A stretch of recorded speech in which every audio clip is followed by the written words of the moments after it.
clouds pass, the skies are clear.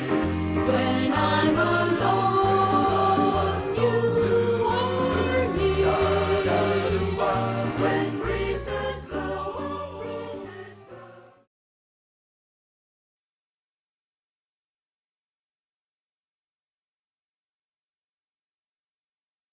ไปเขียนโจทย์ลงไปซะก่อน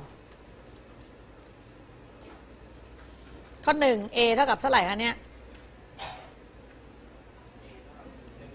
b ล่ะ c ล่ะ-5เขียนโจทย์ซะเดี๋ยวทำพร้อมกัน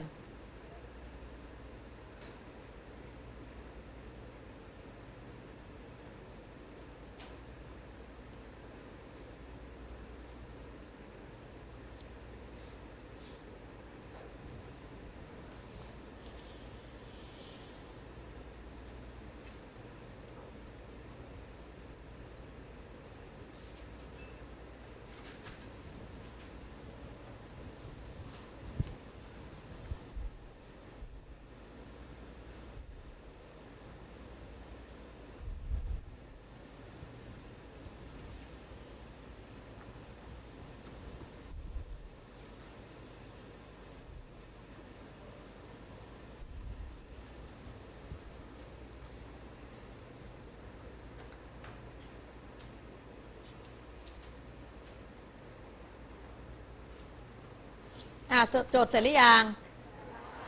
ได้เป็นข้อแรกก่อน ax ก็คือ1คูณ2ได้2บวก by ก็คือบวก5บวก c ก็คือ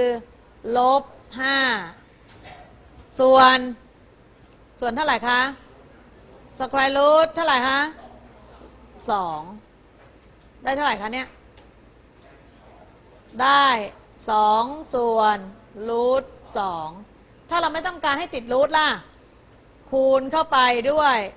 รูท2ส่วนรูท2ก็จะได้เป็น2รูท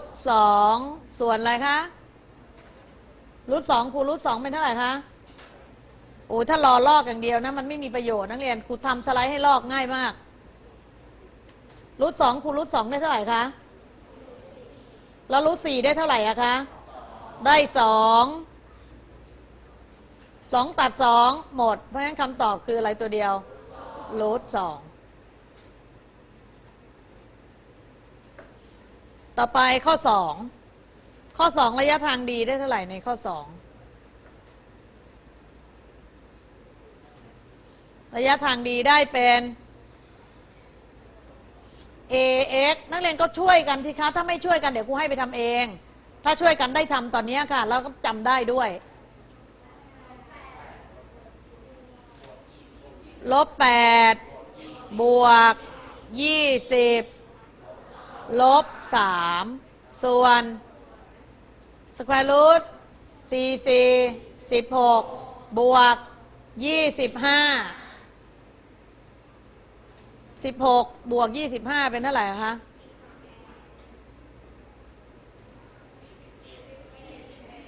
เพราะฉะนั้นคำตอบเราจะได้เท่ากับได้เป็น9ส่วนรูท41ถ้า9ส่วนรูท41เนี่ยนักเรียนก็คูณเข้าไปด้วยรูท41หารด้วย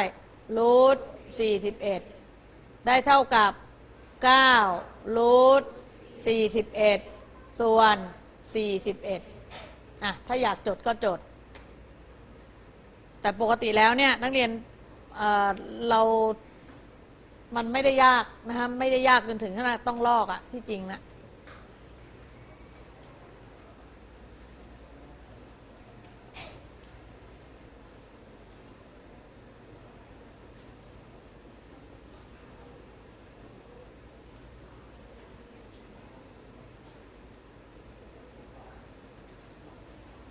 ต่อไปทีนี้ข้อ3 บวก4ลบ5ส่วนรูท9บวกเป็น25 7ลบ5เหลือ2ก็คือเศษ2ส่วน5นักเรียนถ้าระยะทางตรงนี้ได้0พอดีอะสมมติแปลว่าอะไรคะสมมติว่าตรงเนี้ยคิดออกมาแล้วตรงเนี้ยเป็น0ครูสมมุติได้0ส่วนรูทอะไรก็ไม่รู้อะส่วนรูท10ก็ได้อะแปลว่าอะไรคะถ้าระยะทางตรงนี้ได้0แปลว่าอะไรแปลว่าจุดนี้อยู่บนเส้นตรงนี้เลยเพราะระยะทางเป็น0ไงห่างจากเส้นตรงนี้0หน่วยแปลว่ามันอยู่ใช่ไหมนักเรียนอยู่บนเส้นตรงแล้วมันห่างไหมล่ะไม่ห่างต่อไปข้อ4จดเร็วๆนะคะแล้วทำด้วยกัน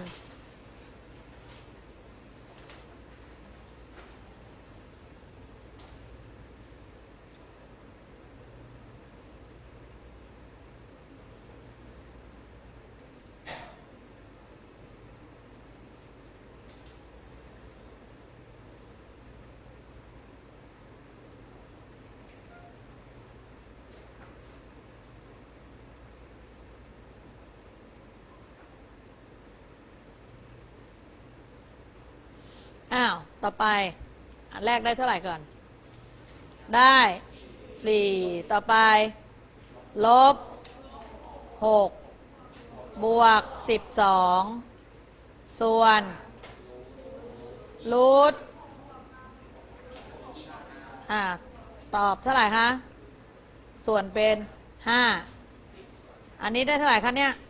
10ส่วน5ตอบเท่าไหร่ตอบ2เห็นไหมพอนักเรียนทำไปบ่อยๆนักเรียนก็จะชำนาญแต่ถ้าคนที่ไม่ทำก็จะทำไม่ได้ต่อไปอันนี้ล่ะ10ลบ12บวก13ส่วน25บวก144เป็น169ได้เท่าไหร่ได้13อันนี้ได้เท่าไหร่คะเนี่ยได้11ส่วนรูทส่วน13ไม่มีรูท11ส่วน13ต่อไปข้อนี้บ้างข้อนี้ต้องจัดก่อนเป็น x บวก 2y ลบ4เท่ากับ0ได้ระยะทางดีในที่นี้คือ3บวก4ลบ4ส่วนรูท4รูท5รูท3เอาอะไรแน่รูท5ได้3ส่วนรูท5อย่างนี้ต้องคูณเข้าไปด้วยรูท5ส่วนเท่าไหร่ฮะส่วนรูท5ก็จะได้ออกมาเป็น3รูท5ส่วน5อันนี้ทำอย่างนี้เพื่อให้จำสูตรได้นะคะคราวนี้ไปดูเรื่องของการนำไปใช้บ้างตะกี้ได้เป็นข้อ1นะข้อ1นี้หมด6ข้อข้อ2ถ้าเส้นตรง 3x บวก 4y บวก c บวก c นะคะห่างจากจุด2ลบ1ระยะทางเท่ากับ2หน่วยแล้วจงหา c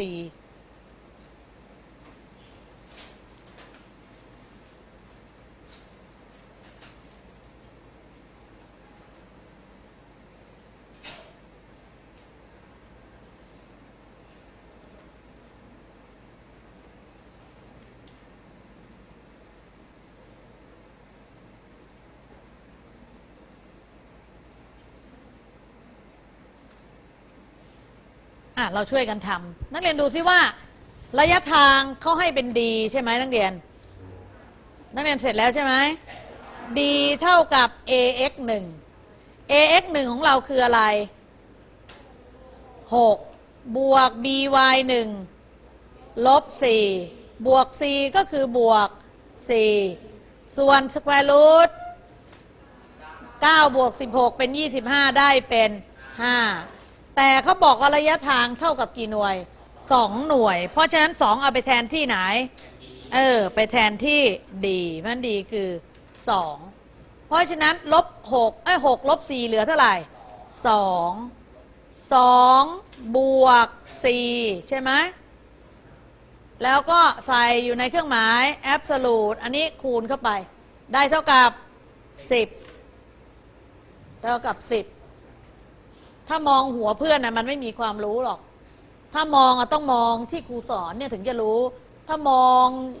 ระดับตาเนี่ยนะแล้วมองหัวเพื่อนไม่มีทางรู้